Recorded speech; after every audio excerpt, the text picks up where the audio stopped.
give me newspaper. Buenos días, señor Polski.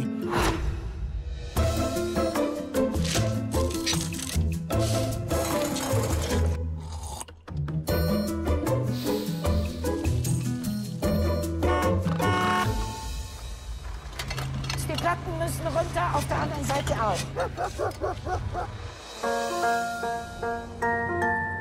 Mr. Polski, why do you think your neighbor is Hitler? Those eyes. I will never forget those blue eyes. Didn't have brown eyes? But no. It's a situation comedy. It's a sitcom. What we call in German Situationskomik. Or you can say it's a dark tragedy disguised as a situation comedy. You have two arch enemies with deep, deep hatred for each other's culture, and they're separated by a garden fence. Two old men who have a very strong past, don't trust each other, and it comes closer and closer. A wonderful tragic sitcom. That's what it is. Silence, please. Action.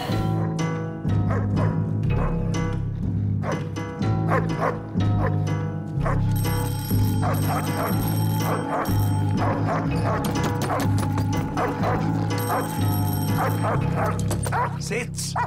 What? Your dog dug hole through fence, got into my yard, and messed with my roses. It's about a Polish Holocaust survivor who fled to South America, and he lives in a remote little house in the hills somewhere. And there is a house free next to him, and then some strange man moves in. Me. Polski is afraid that the neighbor could be Hitler. I don't think I'm Adolf Hitler. You have to leave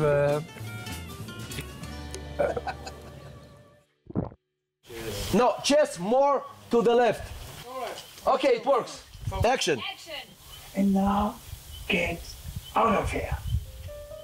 Polski has no power whatsoever. He has nothing. He has a clapped-out old house in the mountains, and he lives alone.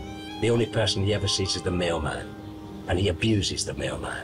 And slowly but surely we reveal aspects of Polski about where his personal tragedy and his personal pain. Sadly, his family was killed in the Holocaust, and every German accent has to do with Adolf Hitler. He survived, but the family didn't. I was speaking to my good friend Dmitry Melensky, who became my co-writer eventually, and he said, let's make a film about this conspiracy theory that Adolf Hitler hides in South America. I was thinking about my grandmother, who was a Holocaust survivor, and I was imagining how she would think about Hitler being a person, and then it hit me.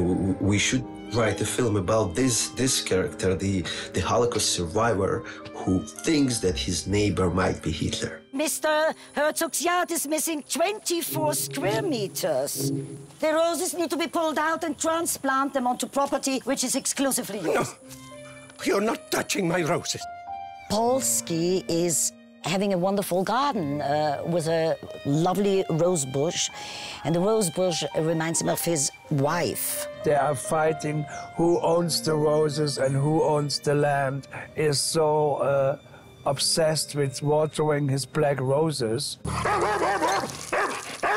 Get off my property! I need to water my roses. Get out of here! Polski is a gift beyond your wildest dreams. And the opportunity for me to be able to show aspects of my talent that I rarely get a chance to show was something really exceptional and very, very exciting. Polski is a grumpy, obnoxious guy, and David, he's a great human being. And we start the rehearsals and the shoot, and suddenly David becomes this old or half-dead guy, obnoxious and very, very irritating. But then after a week or so, I realized he actually became Polski without telling me. I like my partner, David. He's a very good actor, and I felt that we worked very well together. And the good thing is how we meet. We both have doors next to each other, and we have a little thing to open up. So the eyes, you can only see the eyes of the other person. So, and if you don't like them anymore, you just close it. Do you have coffee? Coffee? Wait here. Remember when we were in the rehearsal room, tiny rehearsal room in Medellin on the first day, and I was waiting for Udo to arrive, and the door opened up, and in walked this devastatingly handsome, charismatic, dangerous kind of individual who was he's like a big kid. Udo has never lost his inner child. His inner child is alive and well and kicking, and I fell in love with that inner child. He just likes to touch me. Yes. He changes the microphone 5 times a day, just a little, you know what I mean? Our makeup artist had to do 1 hour a day, and because it was all glued to my skin, so I couldn't eat. So I did only eat things I didn't have to chew. So I had soup and things good. I feel good, feel healthy. Good evening. I understand you haven't stopped harassing Mr. Herzog? I came to water my roses because you didn't. The roses you took from me. We didn't take your roses. The law did. My name is Kaltenbrunner, and I'm the lawyer of Mr. Herzog, who is the German neighbor. You have to do this. Was ich sage, müssen Sie machen. I'm a bit controlling, Mr. Herzog. Herr Herzog? Herr Herzog? Was zum Teufel geht hier vor? Wie sehen Sie denn überhaupt aus? Haben Sie getrunken? David and Udo are so different in character and bring to the screen such different qualities. David is reflective, while Udo is intuitive. So it's so different. David really plans every move and thinks of it, and Udo just brings personality and goes with it. And it was really beautiful because both are great equally, but in a different way, so we have such 2 different main characters. Action! Son of a bitch! I was worried a little bit because we're using 2 actors that are over 70. They were never tired, they were always in a good mood. There were a lot of physical challenges, and there were long hours and the heat as well. We had fight scenes I'm rolling in the mud, we're in the rain. Bitten by dogs, going through fences, climbing ladders. Tell me what I have to do. If I have to jump, if I have to get on my knees, I will do it. I'm here for the film. Action! I like to work with animals. It's very difficult to work with animals and children. I had to lie on the ground, covered in sausages, covered in liver, covered in gravy, covered in everything to attract this dog. And it just goes woof, woof, woof, woof, woof, woof, woof, woof, woof, and runs away.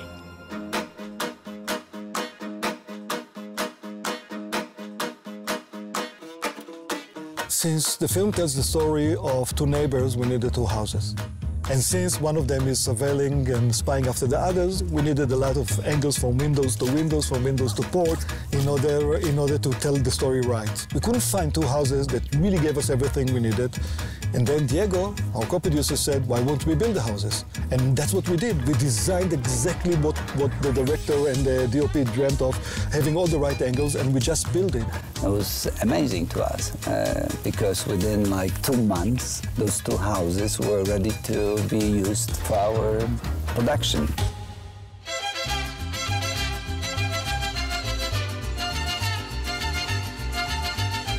Well, when I was first told we were going to Colombia, I jumped for joy. I thought, yes, for a start.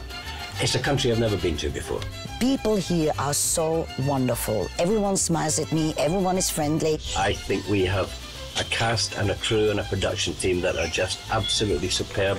They're committed to this project, they're passionate about this project, they'll work their asses off for this project, and they believe in it. It's also fascinating because it's a mixture of different nationalities. This is also what makes it interesting. There's Colombia, there's Argentina, there's Israel, there's Poland. We have 9 different nationalities, so you have 9 languages, you have 9 cultures, and we're all coming together in the hills above Medellin to make a movie.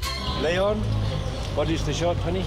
So the idea is that this is the first time that you're in the city, you're overwhelmed by this. So let's see your energy, how you want to move. Basically, your trajectory should be something like this. So let's see your how you do this. We have two 70-year-old actors, big actors, and when they met me, they were like, oh my God, how can he handle both of us? The experience with Leon was very difficult in the beginning. Here you have a director who has spent 10 years writing and creating this wonderful story. That's his dream movie, and he has been working on it for a very long time, and he had all the characters already formed in his head. The first 2 weeks were very, very hard for, I think, for 3 of us. Certainly Udo wanted to kill him, and if he didn't kill him first, I would have been right there, right behind him. He comes and says, well, it was very good, but a little correction, just a little one. And I say, okay, go ahead. What is the correction? As I started understanding them, I think they understood me, and it started working like beautiful, perfect. I really did want to kill him in the first week, and I'm a pacifist. But now I love him, and I'm very fond of him. And I really, really hope, for his sake, that above anyone else's, that this film is a huge success, because he thoroughly deserves it. Cut! Corte! Leon! Ladies and gentlemen, it is a wrap! I hope audiences are going to love it. It's very, very different, it's very special, and it's a human movie, and I really look forward to seeing it. It's a story about friendship. It's a story about loneliness. It's a story about an old age. It's a story about how strongly we need to be humans, no matter what we lived and no matter what we lost. You will discover a lot of new things, which I'm not allowed to talk. And I have a good feeling. I just hope it has worked. And that's what I'm excited about. See if, yeah, I pulled it off. I pulled off Polski. That would be a great place. Take.